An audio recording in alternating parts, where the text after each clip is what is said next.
आपके जनपद में 51,800 किसानों का ऋण माफ हुआ था। कासगंज जनपद में 51,800 किसानों का ऋण। वर्तमान में 2,10,000 किसानों को प्रधानमंत्री किसान सम्मान निधि में सालाना 6,000 रुपये सालाना उपलब्ध करवाने का कार्य किया जा रहा है। भाइयों बहनों, प्रदेश में पिछली सरकार ने दिव्यांगजनों का, वृद्धावस्था पेंशन पाने वाले वृद्धजनों का और विधवा महिला प्राप्त करने वाले विधवा महिलाओं की भी पेंशन की राशि को रोक दिया था। लेकिन हमारी सरकार वर्तमान में प्रदेश के अंदर 1 करोड़ दिव्यांगजन, वृद्धजन और विधवा महिलाओं को 12,000 रुपये सालाना पेंशन की सुविधाओं उपलब्ध करवाने का कार्य कर रही है। भाइयों बहनों, अगर मैं आपके कासगंज की ही बात करूं, 8,400 दिव्यांगजनों को, 21,200 निराश्रित महिलाओं को और 12,600 से अधिक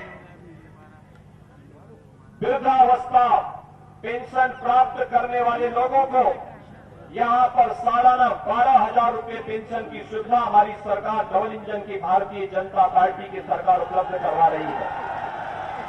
भाइयों बहनों, अकेले कासगंज जनपद में वर्तमान में 10 लाख लोगों को कोरोना कालखंड में डबल इंजन की सरकार है। डबल डोज राशन की हर महीने 2 बार राशन की सुविधा उपलब्ध करवाने का कार्य सरकार कर रही है। और यही नहीं, भाइयों बहनों, प्रधानमंत्री आवास योजना और मुख्यमंत्री आवास योजना में भी 7,000 से अधिक गरीबों को एक आवास इस जनपद में मिला है। नौजवानों को टैबलेट और स्मार्टफोन दिया जा रहा है। जब हम टैबलेट और स्मार्टफोन देने का कार्य करते हैं तो समाजवादी पार्टी चुनाव आयोग को शिकायत करती है। हमने तय किया है, वर्तमान में 1 करोड़ युवाओं को टैबलेट और स्मार्टफोन दे रहे हैं और सरकार बनेगी अगले 5 वर्ष में 2 करोड़ नौजवानों को टैबलेट और स्मार्टफोन बांटने का कार्य सरकार करेगी। कन्या सुरंगला योजना के माध्यम से गरीब कन्याओं के लिए 15,000 रुपये जन्म से लेकर के स्नातक तक की पढ़ाई का पैकेज हो, या फिर गरीब कन्याओं की शादी के लिए सामूहिक विवाह की योजना, ये सभी कार्यक्रम आज सरकार के हिस्से हैं।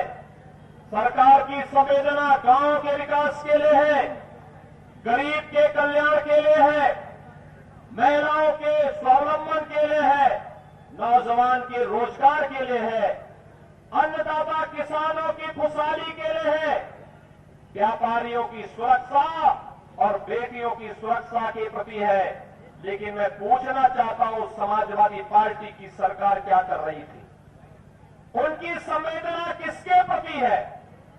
भाइयों बहनों, उनकी संवेदना याद करिए, जब 2012 में समाजवादी पार्टी की सरकार आई थी, पहला काम किया था आतंकवादियों के मुकदमों को वापस लेने का। ये चीजें बहुत स्पष्ट है। उनकी संवेदना आतंकवादियों के प्रति थी, पेशेवर अपराधियों के प्रति थी, पेशेवर गुंडे और माफियाओं के प्रति थी, गरीबों के प्रति नहीं थी। और यही कारण था कोरोना कालखंड में समाजवादी पार्टी का नेता कहीं नहीं दिखे होंगे लोग। डबल इंजन की सरकार ने फ्री में आपको टेस्ट करवाया, फ्री में उपचार की सुविधा दी। और यही नहीं, डबल इंजन की सरकार है, डबल डोज वैक्सीन भी दे रही है, फ्री में वैक्सीन, सबको वैक्सीन। कितने लोगों ने वैक्सीन ले ली है? कोरोना की वैक्सीन कितने लोगों ने ली है? दोनों हाथ उठा करके आप लोगों ने अपना मंतव्य यहां पर बताया है। भाइयों बहनों, मैं आपका अभिनंदन करता हूं, आपने बहुत अच्छा काम किया। कोरोना के खिलाफ ये देश की लड़ाई को आगे बढ़ाने का कार्यक्रम है। कोरोना एक वैश्विक महामारी है, दुनिया को इसने पस्त किया है, लेकिन भारत के अंदर भाइयों बहनों, प्रधानमंत्री मोदी जी के नेतृत्व में जिस मजबूती के साथ जीवन और जीविका को बचाने का कार्य हुआ है, आज उसका परिणाम हम सबके सामने है। और आज इसीलिए मैं कह सकता हूं, जीवन भी बचाया गया, जीविका को भी बचाया गया, बीमारी से भी और भूखमरी से बचाने का जो मीनो प्रयोग भारत का है, दुनिया उसकी सराहना कर रही है। समाजवादी पार्टी के नेता क्या कोरोना कालखंड में हालचाल पूछने के लिए आए थे? और बहुजन समाजवादी पार्टी के लोग, कांग्रेस के भाइयों बहनों, ये लोग गुमराह कर रहे थे। वैक्सीन के बारे में कहते थे ये मोदी वैक्सीन है, ये बीजेपी वैक्सीन है। अब उनको बताइए, अगर ये मोदी वैक्सीन और बीजेपी वैक्सीन हमारी जान को बचाएगी, तो जो जीवन का सच्चा साथी होगा, जो जीवन बचाने वाला होगा, वही सच्चा साथी होगा। बाकी तो अवसरवादी होंगे, हमें अवसरवादियों का साथ नहीं देना है, हम तो जीवन बचाने वालों के साथ होंगे। और भाइयों बहनों, इसीलिए सरकार ने तय किया है, सरकार ने तय किया है अपराध और अपराधियों के प्रति जीरो टॉलरेंस की नीति के तहत सरकार कार्य करेगी।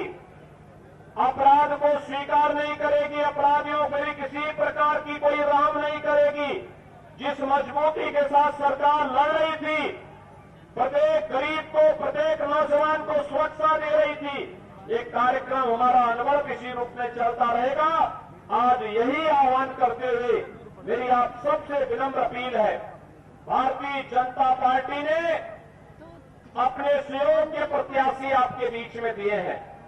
श्री देवेंद्र सिंह राजपूत कासगंज से और अमापुर से श्री हरिओम वर्मा भारतीय जनता पार्टी के प्रत्याशी के रूप में आपके बीच में यहां पर उपस्थित हुए हैं। भाइयों बहनों, आप भारतीय जनता पार्टी के प्रत्याशियों को समर्थन देंगे? सभी लोग भारतीय जनता पार्टी को प्रचंड बहुमत से चुनाव जिता करके भेजेंगे? सभी लोग सहमत हैं? भय मुक्त, गुंडा मुक्त सरकार चाहिए ना? तो फिर इसके लिए आप इन दोनों प्रत्याशियों को प्रचंड बहुमत से चुनाव जिता करके भेजिए। मेरे साथ बोलेंगे, भारत माता की।